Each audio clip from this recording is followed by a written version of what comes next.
ala Rasulillah wa ala alihi wa sahbihi wa man walah amma ba'du. Ibu-ibu yang saya muliakan, Alhamdulillah pada pagi hari ini kita kembali berjumpa dan insya Allah kita akan melanjutkan pelajaran kita di buku tajwid dari buku Metode Asy-Syafi'i, ya, buah karya atau yang disusun oleh Al-Ustadz Abu Ya'la Qurnaidi dan Ustadz Nizar Sa'ad Jabal, Hafizahumallahu ta'ala. Nah, ibu-ibu rahimakumullah, mungkin selama ini saya sering off cam ya, dan saya mohon izin untuk beberapa pertemuan kita nanti saya on cam, karena ibu-ibu rahimakumullah kita akan belajar makharijul huruf, yang mana ibu-ibu harus melihat gimana cara melafalkan huruf-huruf hijaiyah ini. Nah, ibu-ibu untuk mempelajari makharijul huruf dari buku Metode Asy-Syafi'i Jilid Tajwid ini, kita hanya belajar teorinya saja. Dan nanti saya akan contohkan dan juga mungkin halaqah kita nanti akan direkam. Jadi kalau ibu-ibu nanti ingin murojaah bisa nanti lihat di channel YouTube Mas Bin TV. Ya. Nah, Ustadz praktek makhrajnya kapan dan gimana? Nah, praktek makhrajnya itu nanti kalau kita lagi ada sesi tahsin di juz 30. Ya. Jadi ibu-ibu kemarin udah belajar misalkan makhraj huruf ini, ya udah saya contohkan, ibu ingat, nah nanti ibu-ibu prakteknya dengan tepat saat kita tahsin juz 30. Kenapa Ustadz kita nggak praktek lagi dari awal? Ya karena pertama ibu-ibu pertimbangannya waktu ya. Nah, saya takutnya ibu-ibu bosen ya. Yang kedua ya itu tadi lebih baik kita prakteknya di tempatnya, yaitu di Al-Quran langsung. Ya, begitu. Baik, ibu-ibu, kita akan mempelajari makharij al-huruf atau makharijul huruf, yang artinya tempat-tempat keluar huruf. Penulis di sini berkata makharij, ya, adalah jamak. Nah, kalau yang udah belajar bahasa Arab, jamak itu adalah plural, ya. Plural itu berarti banyak, ya. Jamak dari kata makhraj. Berarti kata makhraj ini adalah bentuk mufradnya. Kalau mufrad itu apa? Ibu-ibu ada yang tahu nggak? Tunggal. Tunggal, ya, Ibu Faluzi, barakallahu fiik. Jadi jamak itu adalah plural, ya, dan makhraj itu adalah mufradnya. Dan mufrad itu artinya adalah tunggal. Yang artinya tempat keluarnya huruf, ya ibu-ibu, makhraj itu adalah tempat keluarnya huruf. Gampangannya gitu. Makhraj apa sih? Tempat keluarnya huruf. Nah, di sini dilanjutkan di mana suara akan berhenti pada tempat tersebut. Nah, jadi makhraj huruf yang kita ingin ketahui tempatnya, yang ingin kita praktekkan, dan di mana sih tempatnya, ya itu caranya adalah ketika kita menghentikan suaranya. Ya, misalkan nanti ada contohnya ya ibu-ibu ya, begitu. Sehingga dapat dibedakan antara satu huruf dengan huruf lainnya. Nah, gitu ibu-ibu ya. Ini diantara faedah kita belajar makharijul huruf agar kita tuh bisa bedain huruf ini dengan huruf itu, begitu. Kemudian, jika kita ingin mengetahui tempat keluarnya suatu huruf, bacalah huruf tersebut dengan dua cara berikut. Ya, dan kedua cara ini ibu-ibu kita pilih yang paling gampang menurut kita. Cara pertama dan cara kedua ini pilih yang paling gampang.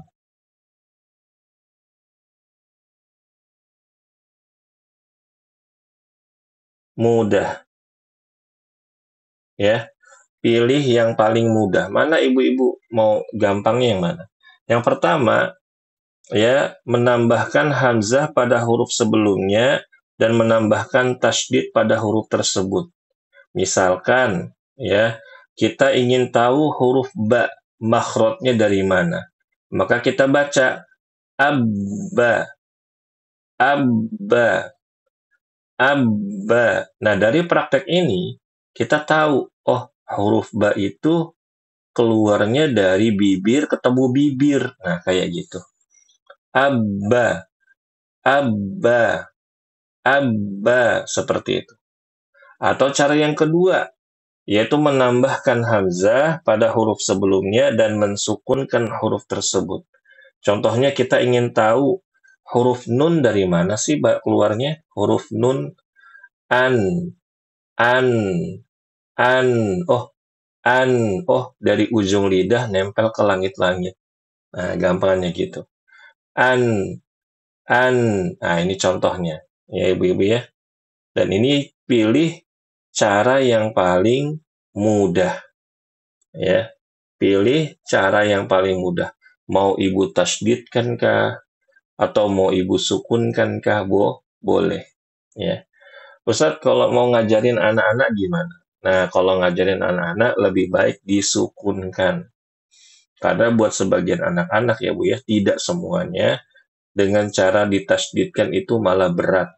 Misalkan di rumah nih, ada anak-anak ibu yang masih SD kelas 1, 2, ya, atau TK, ya, begitu. Atau mungkin balita.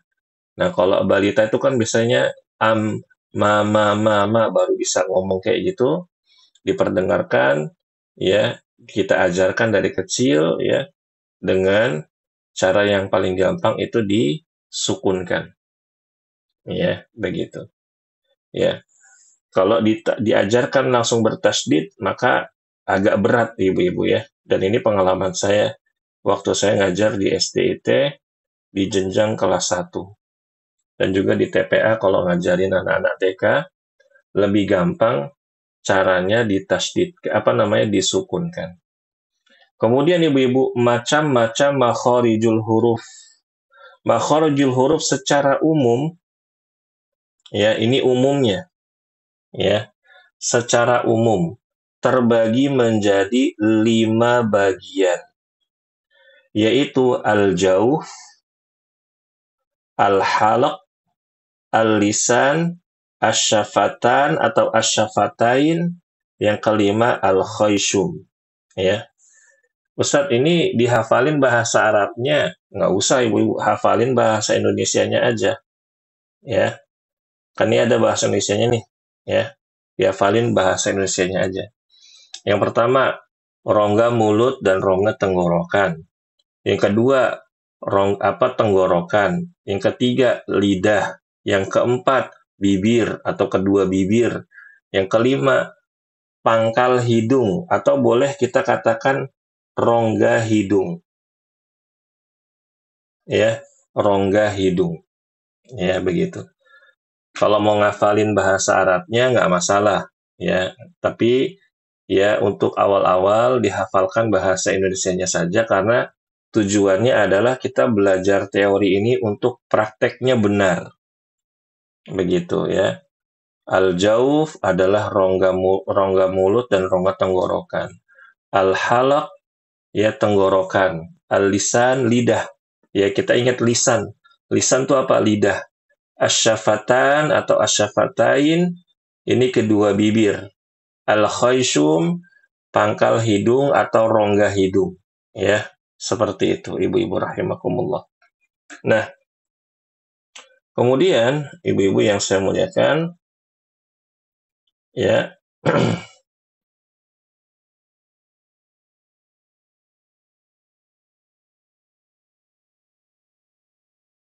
kita pindah ke halaman berikutnya, halaman 19.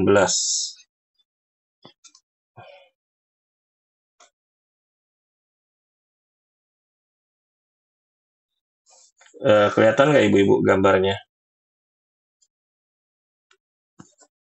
Kelihatan ya? Kelihatan. Iya. Baik. Nah, ibu-ibu rahimakumullah, kita akan mempelajari makhraj yang pertama dulu, yaitu al-jauf.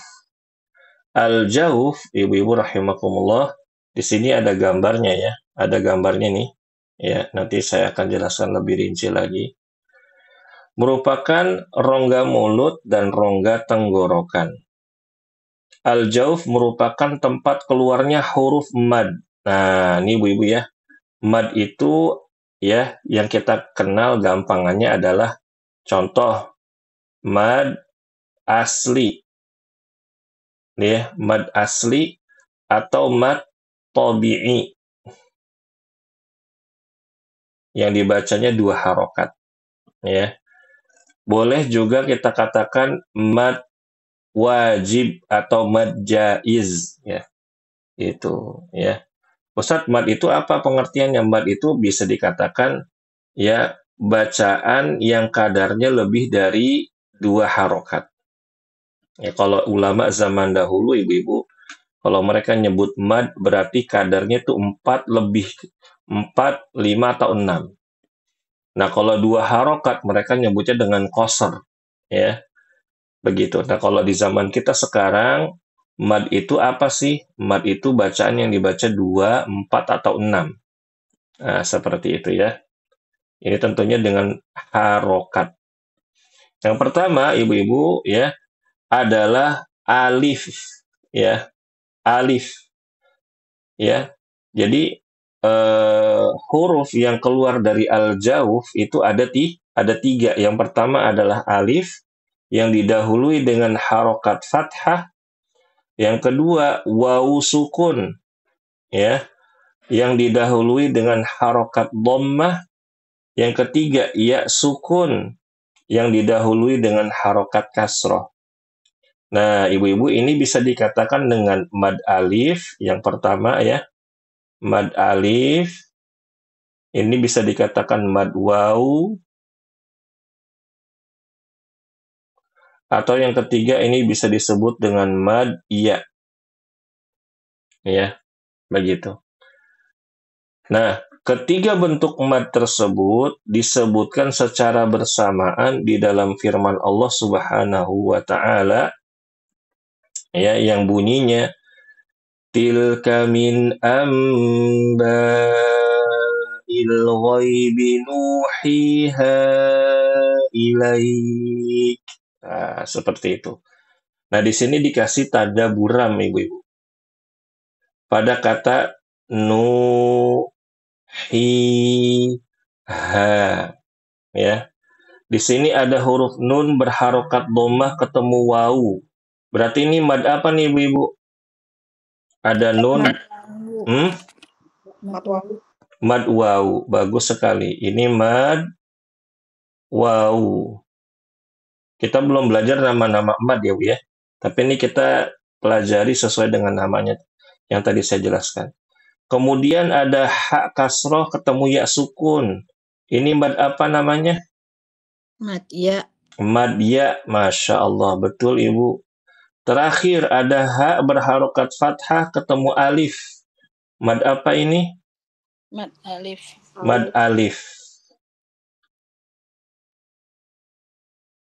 Nah, berarti ibu-ibu, dari satu kata ini kita sudah mewakili bacaan 3 mad sekaligus. Nah, sekarang ibu-ibu lihat gambarnya. Ya. Ibu-ibu perhatikan di sini ada mad alif, ada mad wawu, ada mad ya, ya. Ada mad alif, ada mad wawu, ada mad ya. Karena kita sedang belajar yang namanya makhraj al-jauf, ibu-ibu. Al-jauf tadi apa sih, ibu-ibu? Al-jauf? Rongga mulut dan tenggorokan. Ada rongga hidungnya nggak? Enggak ada, Ustaz. Nggak ada. Berarti rongga hidung tidak termasuk. Al-jauf, ibu-ibu, di sini tadi pengertiannya adalah rongga mulut dan tenggorokan. Berarti hidung tidak termasuk. Ya. Sehingga ibu-ibu rahimakumullah, kalau kita lihat gambar dari sini, ketika kita membaca mad ya, mad waw, mad alif, itu suaranya fokus hanya ada di mulut saja. Ya. Nah, berarti ibu-ibu, kalau misalkan ada orang lagi praktek huruf mad, ya, mad alif kah, mad ya kah, atau mad waw kah, lalu suaranya masuk ke dalam hidung, itu adalah sebuah kesalahan. Ya, tapi ini kesalahan yang minor, kesalahan yang kecil, ya. Contohnya, misalkan saya mau baca a, i, u, saya tutup hidungnya nih Bu, Ibu. Ditutup hidungnya yang rapat, terus saya baca a, i, u. Maka kalau suaranya kayak begini, saya sudah mempraktekkan makhraj al-jauf atau mempraktekkan mad alif, mad ya, mad waw dengan benar. Ya. Tetapi kalau misalkan suaranya seperti ini, a, i, o, maka saya masih berbuat kesalahan. Ada yang tahu nggak ibu-ibu salahnya di mana? Saya ulangi lagi nih. Ya, Ibu Paluzi? Masuk ke rongga hidung, Ustadz. Iya, betul. Ketika saya baca a, i, o, itu saya masih mencampur makhraj al-jauf dengan rongga hidung. Sehingga dalam masalah ini saya melakukan kesalahan. Ya. Nah, sekarang ibu-ibu karena ini prakteknya mudah ya. Sekarang coba saya mau dengar dulu deh dari Ibu Paluzi dulu. Sambil ditutup hidungnya, baca A, I, U dengan panjang. Contoh A, I, U. Monggo, silakan. A, I, U. Nah, Ibu hidungnya ditutup kan? Tutup, Ustadz. Iya, hidungnya ya Bu, bukan telinganya. Kalau telinga ditutup nggak ngaruh. Barakallahu fiq Ibu Paluzi, mumtaz. Ibu Ima, silakan Bu, ditutup hidungnya. Ya. A, I, U. Masya Allah, mumtaz, bagus sekali. Ibu Trisha, monggo. I, U. Masya Allah, mumtaz. Umu Ibrahim, silahkan. Baik. A, I, U.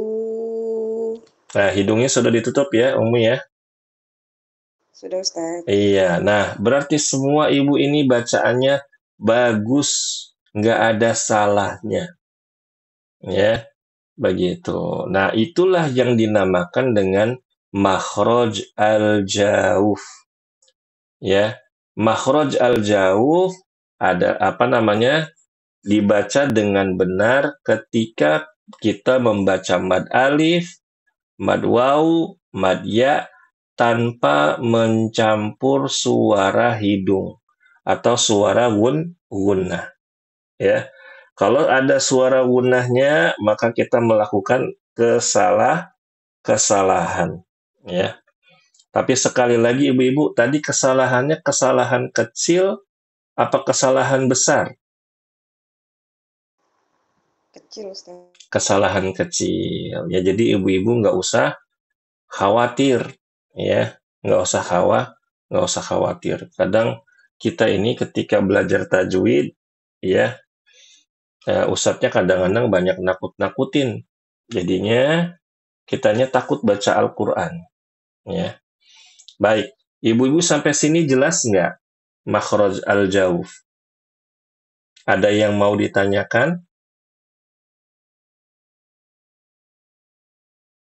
Tidak ada ya, berarti jelas. Sekarang saya mau tanya ibu-ibu.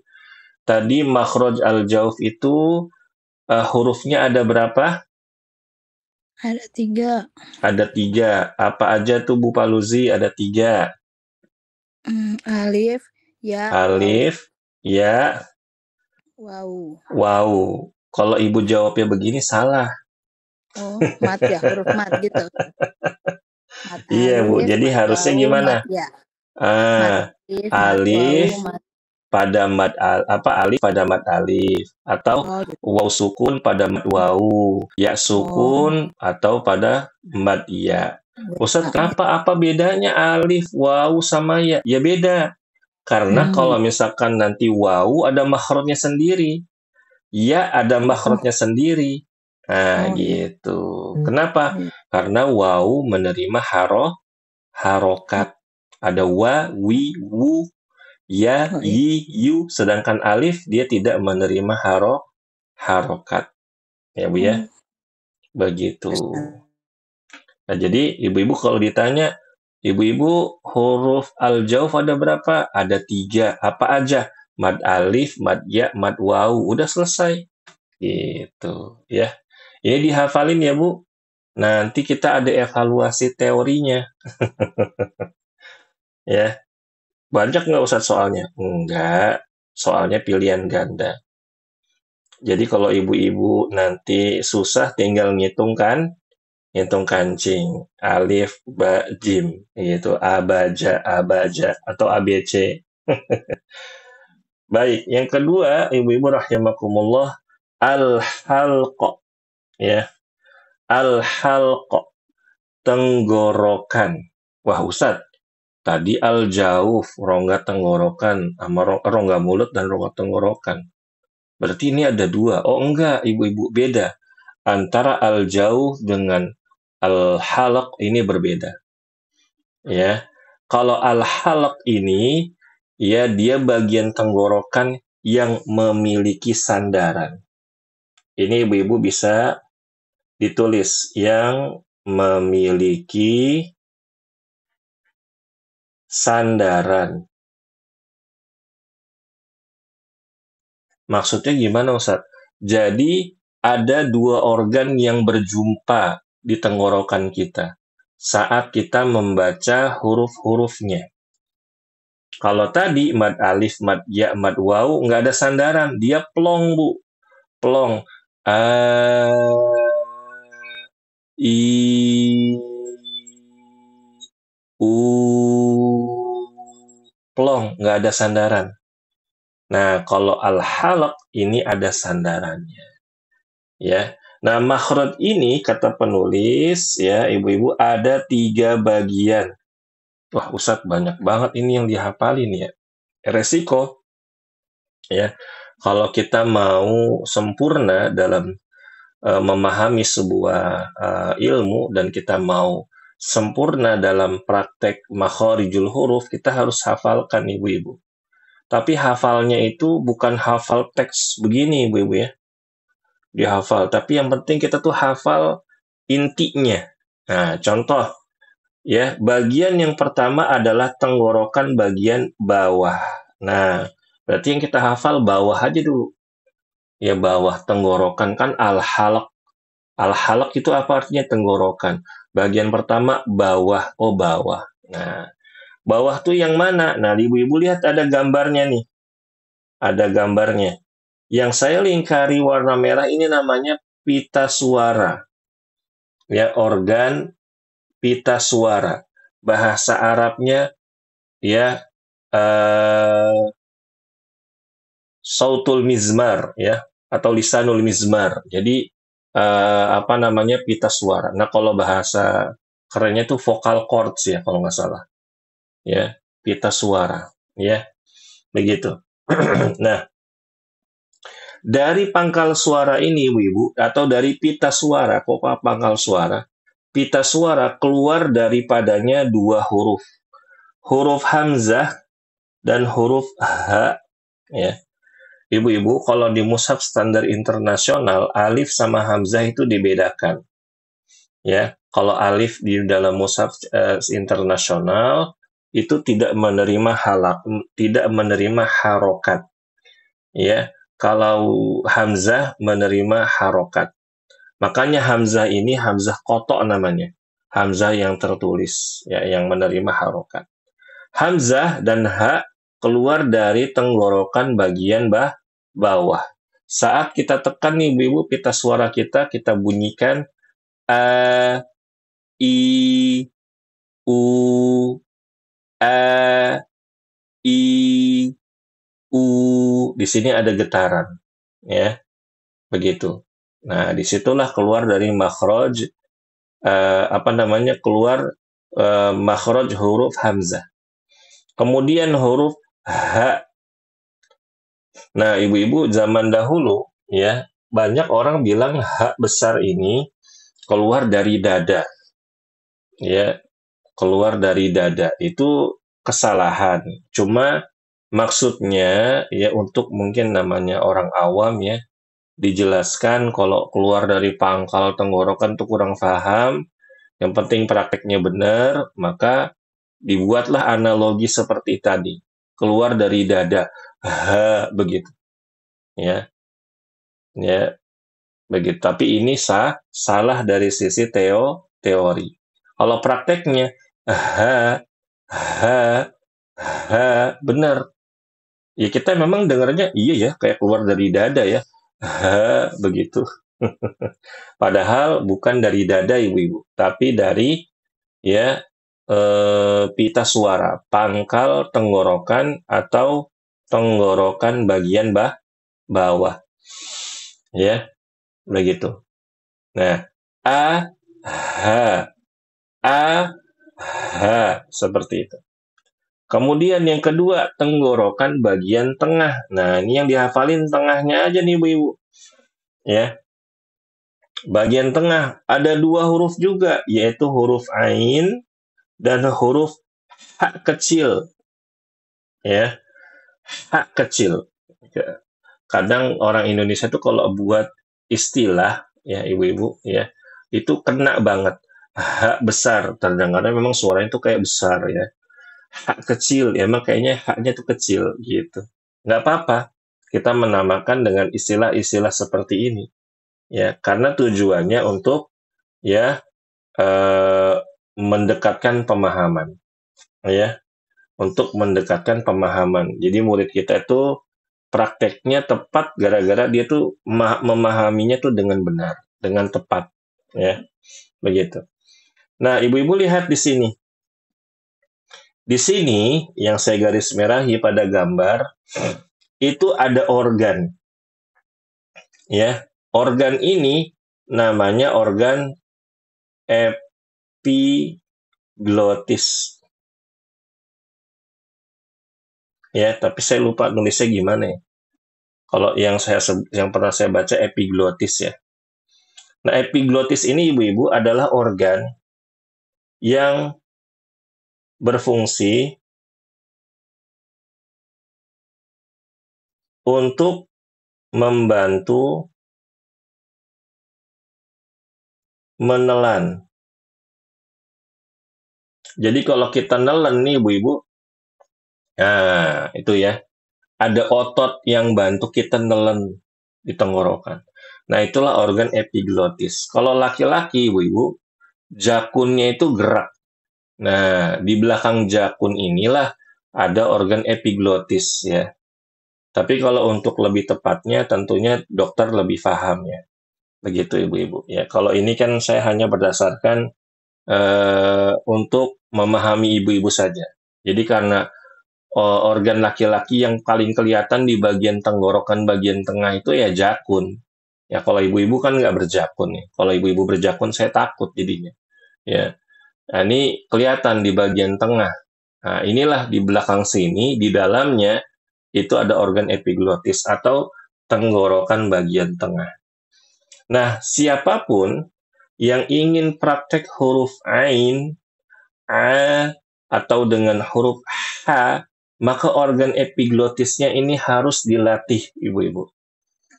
Ya, cara latihannya gimana untuk huruf ain? Mohon maaf ibu-ibu ya, kayak orang ngeden.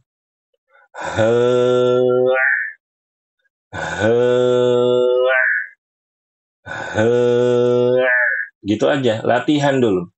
Ya, tapi Ustadz kok absurd banget latihannya? Ya itu Bu, masalahnya kita orang Indonesia tuh nggak punya huruf ain. Saking nggak bisanya, sebagian kaum muslimin di Indonesia huruf ain itu diubah jadi nga. Ibu-ibu pernah nggak dengar ada orang baca surat Al-Fatihah, Alhamdulillahi Rabbil Alamin. Kayak gitu. Kalau pernah dengar, nggak sah ibu sholat di belakangnya ya. Ngalamin, ya gitu. Salah, bukan ngalamin. Ya, saking sulitnya buat sebagian kaum muslimin di Indonesia untuk huruf A itu dibaca nga. Kemudian huruf H. Nah, ibu-ibu huruf H juga sama, keluarnya kayak huruf ain dari tenggorokan bagian tengah. Ya, cara latihannya gimana?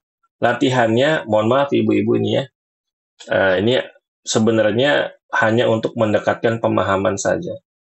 Seperti suara desisan hantu. Ya, kita pernah dengar ya ada suara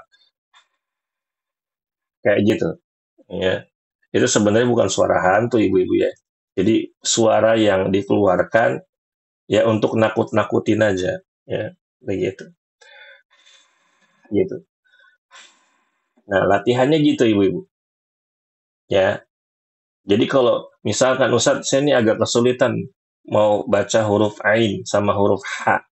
Berarti yang harus diperkuat itu organ epiglotisnya, ototnya, otot epiglotisnya. Latihannya kalau huruf ain tadi dengan cara ngeden.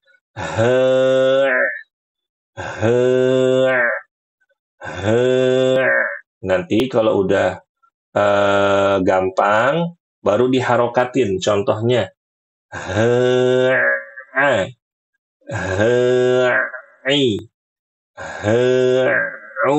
contoh begitu.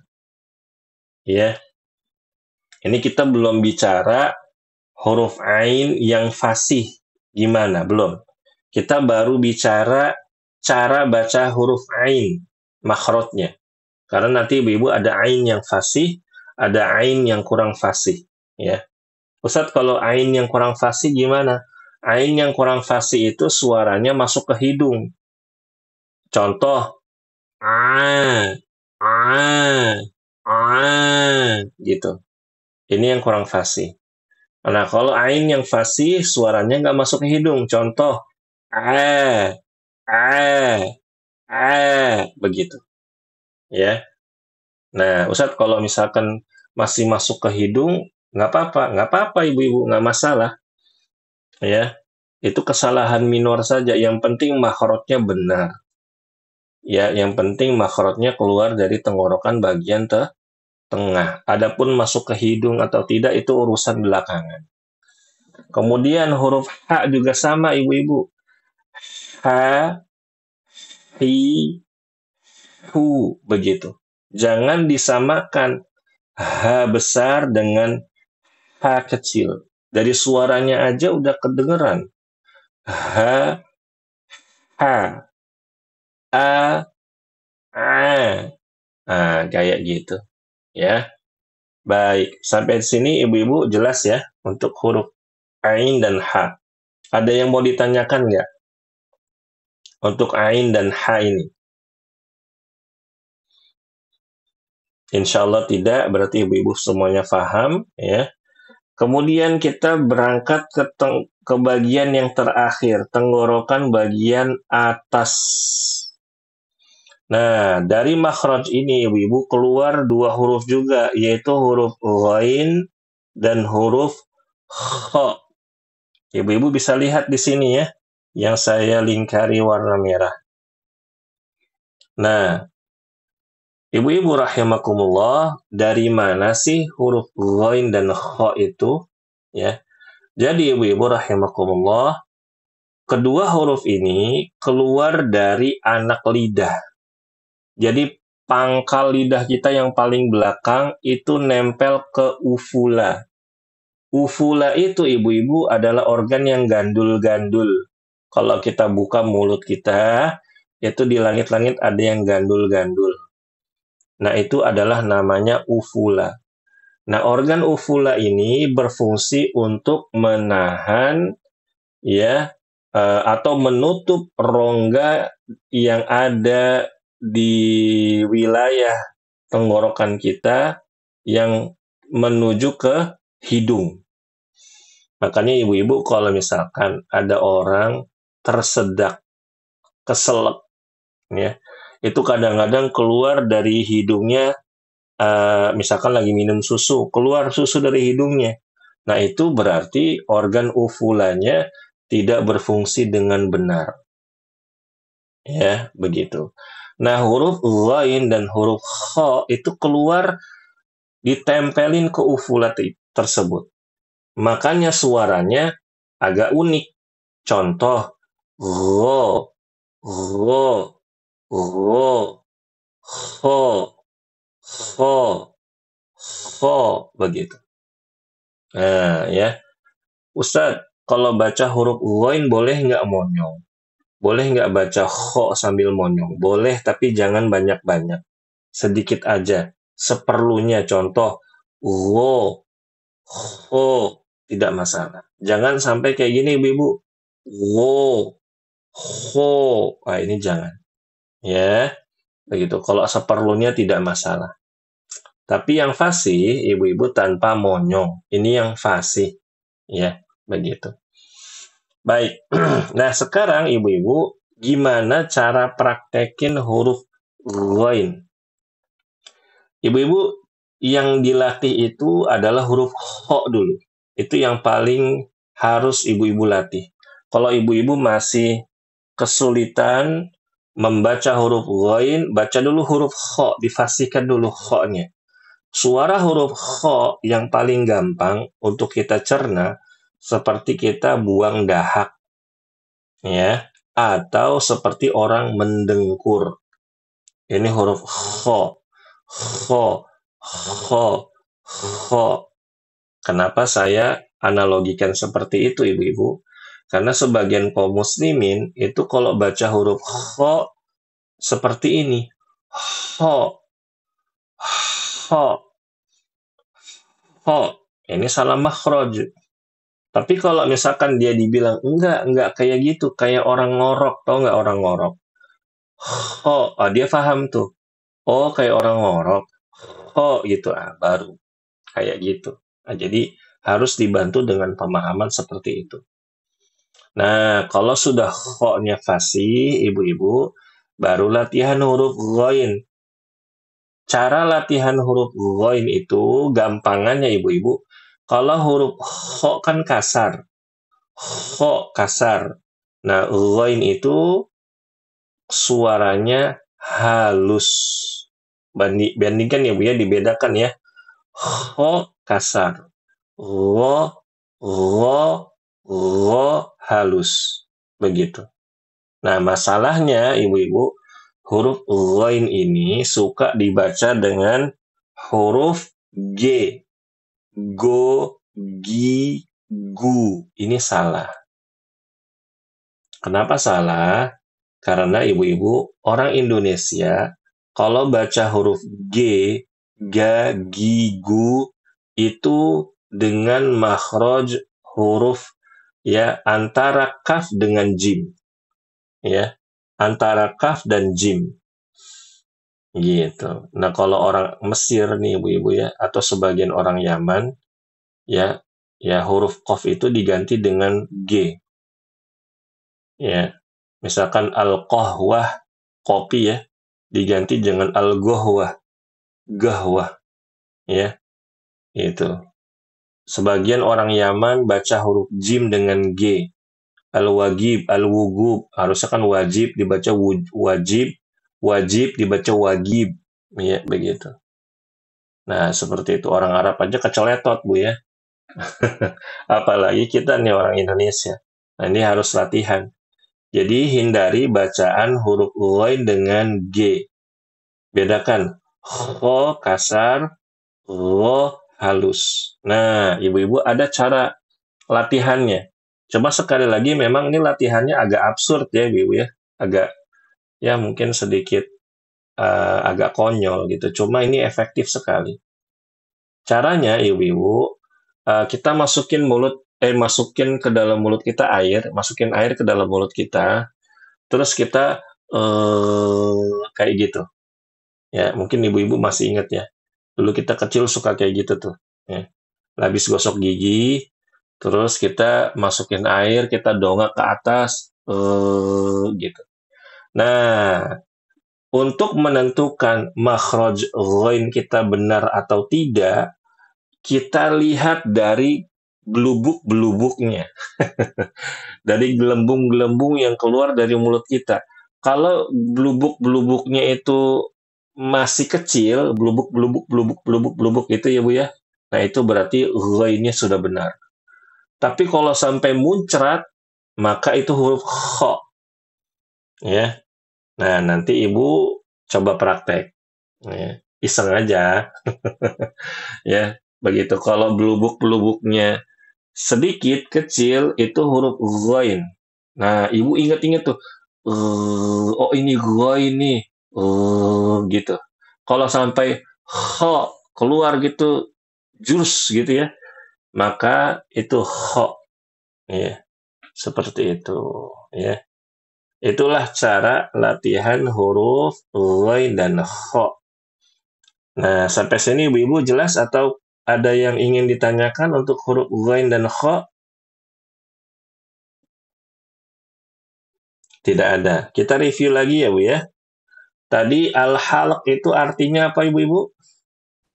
Tenggorokan. Tenggorokan. Nah, apa sih yang membedakan antara tenggorokan al-halq dengan tenggorokan al-jawf? Kan tadi al-jawf kan rongga tenggorokan juga. Ini kan al-halq tenggorokan. Apa yang bikin beda? Disandarkan ya, Pak Ustaz? Nah, jadi kalau misalkan al-halq itu yang memiliki sandaran. Ya, ibu-ibu ya. Kemudian, makhraj al-halq ini terbagi menjadi 3. Apa saja tuh ibu-ibu? Yang pertama apa tadi? Bagian Tenggorokan bagian bawah. bagian bawah. Yang kedua, Bagian tengah, bagian tengah. Yang ketiga, bagian atas. bagian atas. Kita mulai dari bagian bawah dulu. Hurufnya ada berapa? 2. Apa tuh? 2. Hamzah. Bagus. Yang kedua, bagian tengah. Ada berapa hurufnya? Ada 2. Apa hurufnya? Ain, dan Ngain apa, Bu? Ain dan ha. Nah, inilah latihan nih. Ain dan ha. Bagus. Yang ketiga, tenggorokan bagian Atas. atas. Hurufnya ada 2. Apa tuh? Ghain dan kho. Ghain dan kho. Ya. dan kho. Ghain dan kho. Seperti itu. Nah, latihan ya, ibu-ibu ya. Nah, dan juga jangan lupa ini dihafalkan agar kita itu menggabungkan antara teori dengan praktek. Perhatikan ibu-ibu, ilmu tajwid itu adalah ilmu yang diambil dari atau ilmu yang dianalogikan dari sebuah praktek. Jadi ilmu praktek dituangkan ke dalam ilmu tulisan. Tujuannya untuk memahami, untuk mengingat. Contoh gini, ibu-ibu pernah mungkin lihat buku silat, ya kan? Ada jurus ini digambar bentuknya kuda-kudanya. Kira-kira kalau ada orang ingin belajar silat, hanya berasal atau dia mengambil ilmu dari baca buku, kira-kira bisa atau tidak? Coba lihat gambar tok. Jawabannya nggak bisa. Kenapa? Dia harus ketemu guru, ya. Dia harus belajar sama gurunya. Yang bagus adalah guru yang benar-benar menguasai ilmu teorinya secara praktek. Nah, sama ilmu tajwid, ibu-ibu. Ibu-ibu ini butuh ilmu teori ini agar semakin sempurna dalam prakteknya. Contoh kayak ilmu bela diri tadi. Digambar, ya kan, lagi kuda-kuda, bentuknya seperti ini. Ya, terus diajarin sama guru kita. Ya, pasti kita akan lebih sempurna dari sisi keilmuan. Nah, begitu ibu-ibu ya. Kenapa? Karena kita tidak selalu ketemu sama guru kita. Nah, jadi ilmu teori ini membersamai kita terus-menerus. Ya, jadi walaupun guru kita nggak membersamai kita, ilmunya masih nempel sama kita. Itu kalau kita hafalkan. Seperti itu ya, ibu-ibu rahimakumullah. Tapi tadi, tidak semuanya ibu-ibu harus hafalkan secara tekstual. Yang penting ibu hafal secara pemahaman. Ya. Wallahu a'lam bishawab. Mungkin untuk hari ini kita cukupkan dulu ibu-ibu ya. Mudah-mudahan apa yang kita pelajari pada pagi hari ini mendatangkan keberkahan dari sisi Allah Subhanahu wa taala dan semoga menjadi ilmu yang bermanfaat. Insya Allah nanti jam 10:05 kita ada kajian hadis bagi ibu-ibu yang bisa ingin ada waktu untuk hadir, maka dipersilahkan. Untuk hari ini kita cukupkan, kita tutup ibu-ibu. Subhanakallahumma wa bihamdika asyhadu an la ilaha illa anta astaghfiruka wa atubu ilaik. Wassalamualaikum warahmatullahi wabarakatuh. Waalaikumsalam warahmatullahi